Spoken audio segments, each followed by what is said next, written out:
really just left out of prayer of grace.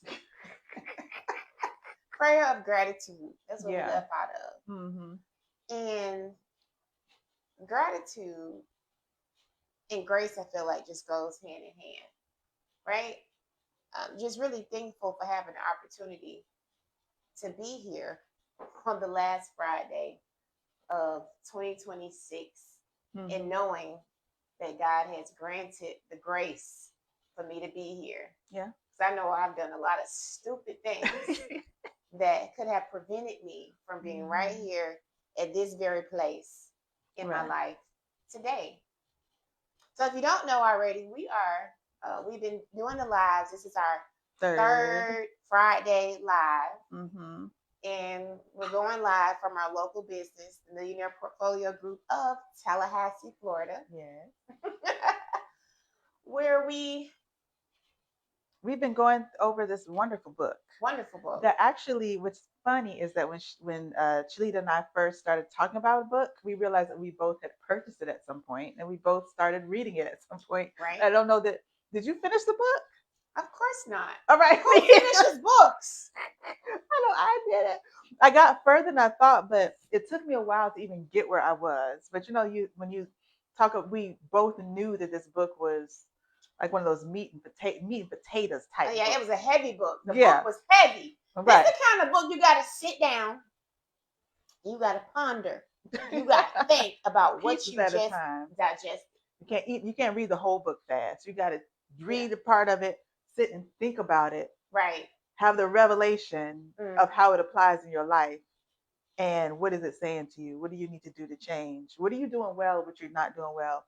And how do you make the changes in those areas that have been difficult for you to pivot? Yeah. And I wanted to be very strategic about when I read it. Like, okay, here's the part where you're supposed to work.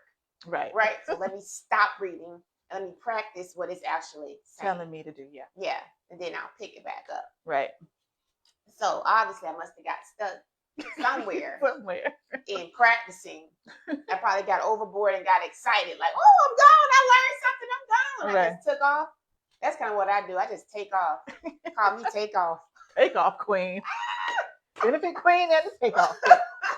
Just like, oh God, somebody already got that name, and Lord bless his soul. Who? He passed away. Her what? Take off. But not take off queen. Oh, not take off. Just take off. It could be the take off. Right. Got to put queen on to make it right. Anyway, yeah. So this is the book. It's called Atomic Habits. You can zoom in if you want. But Atomic Habits by James Clear. We've been reading, just kind of pacing ourselves through it so that we could chit chat about it.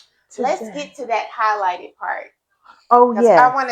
Let's look at that verbatim. Yes. So let me pull it out. So it's this particular part while we're talking about goals that was talking about, where is it? Oh, okay. Here. Yes. Okay. James Clear says that I began to realize that my results had very little to do with the goals I set and nearly everything to do with the systems I followed. And then goals are about the results you want to achieve.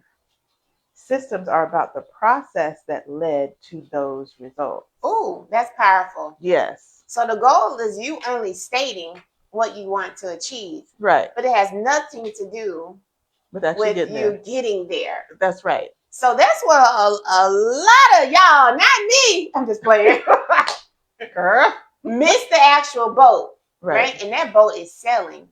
Mm-hmm. Yes, on the 12th week of this year. If you have not created a path or a system for yourself, you're going to miss out on the entire 2026. I have heard that. Who said that? Like, where is that? That's another book. That's a different book. The 12-week year. I need to read that. Yes. Because I remember you mentioning that one time, and it makes a lot of sense. Because, why is this fuzz? I think my sweater is coming apart. Anyway, what's happening? Anyway, I remember you saying that, but it makes sense. Mm-hmm. Because that 12th week, by then, whatever it is that you think you're doing for the year, you have plenty of time to figure out how you're moving along, get that wheel turning, and get those systems in place, and you should be following them well into that. And so we're at week 4. Week 4, yeah. Yep. So we've got 8 more weeks to make sure to get our systems moving smoothly, right? That's right. Ooh. Get it right. Get it right, Tanny. Get it right. Okay, yeah. So he says, this is the question that was asked. If you completely ignore your goals, go ahead. Are we still going? Yeah, we're still going. I'm just fixing this. Only on your system, would you still succeed? For instance, if you were a basketball coach and you ignored your goal to win a championship and focused only on what your team does at practice each day, would you still get results? Can you read that again? Yeah.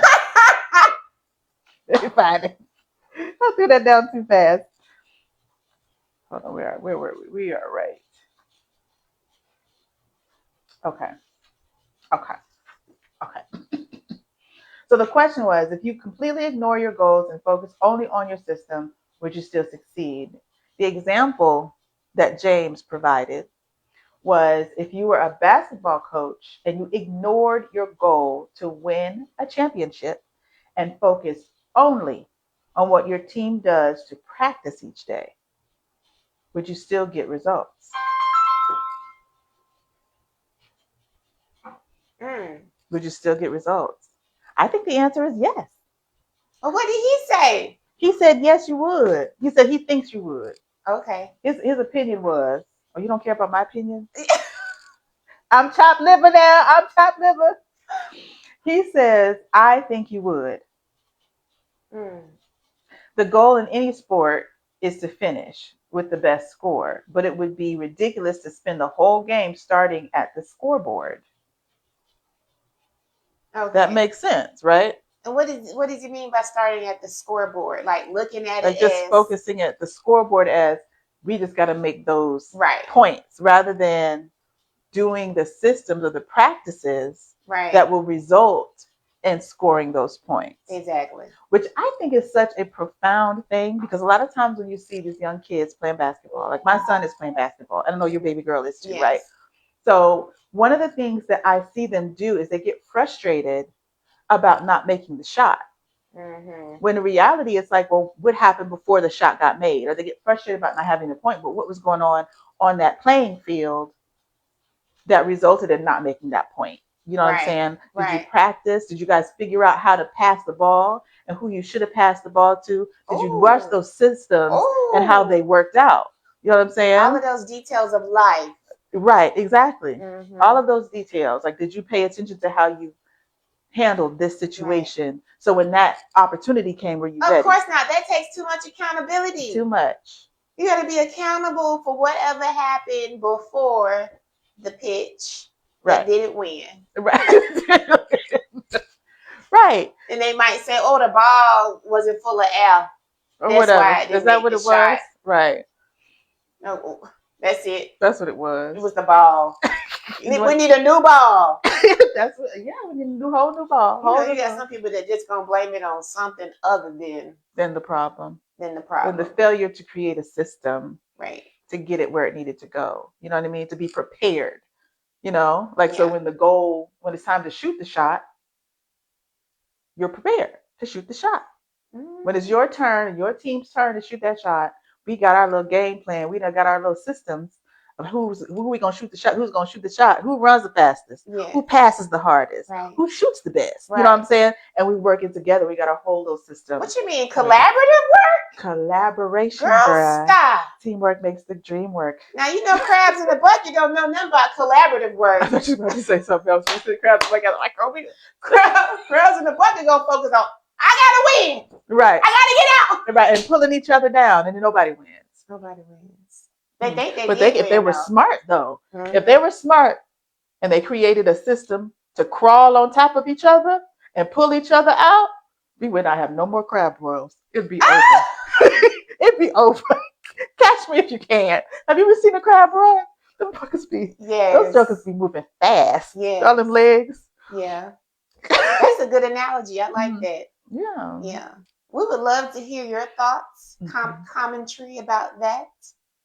And if you've caught our last two segments, Talking about making small changes. So Atomic Habits is all about making tiny changes for remarkable results. Is exactly what it says on here. Tiny changes, remarkable results. So how are things going with you?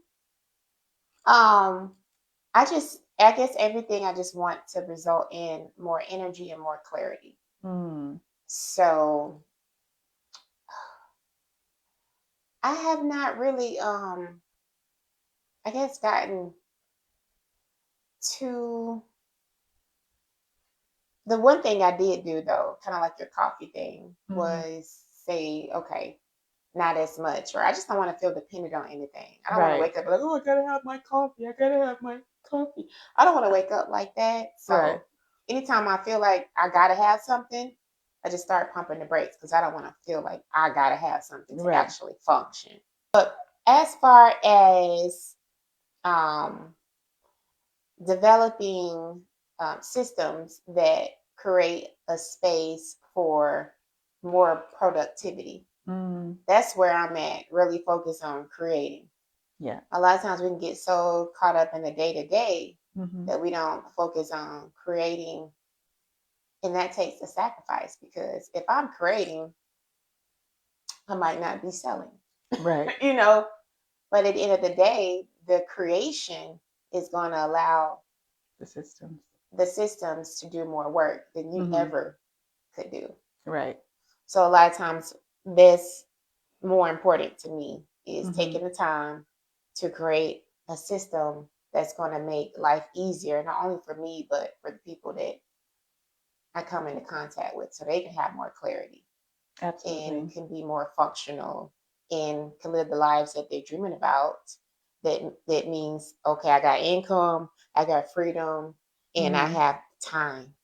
All Absolutely. those three things. So only way to have that is to have the actual Yes. system. And Absolutely. I know there's like some pro moms out there that I've watched throughout the years that they have these home systems that allow them to just be fluent in the home with so many activities Right. that they have, going on that allows them to kind of stay on pace.